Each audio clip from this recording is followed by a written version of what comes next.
Kehadiran Presiden Jokowi di Kabupaten Timur Tengah Utara pada Rabu 2 Oktober 2024 membawa kegembiraan luar biasa bagi warga setempat.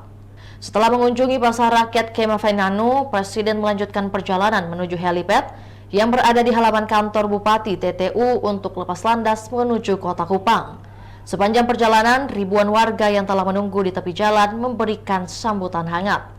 Antusiasme warga juga terlihat ketika Jokowi sudah mendekati helipad untuk naik helikopter. Warga bahkan ada yang berlari, memanjat pagar, hingga atap rumah demi bisa melihat Presiden lebih dekat. Hal ini pun membuat aparat gabungan TNI Polri sampai kewalahan melakukan pengamanan.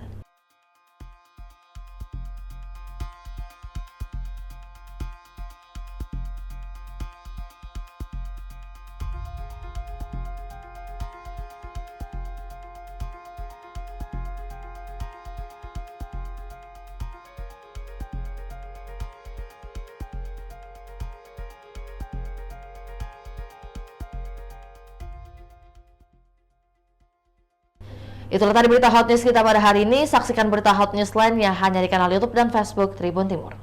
Download Tribun X sekarang, menghadirkan lokal menjadi Indonesia.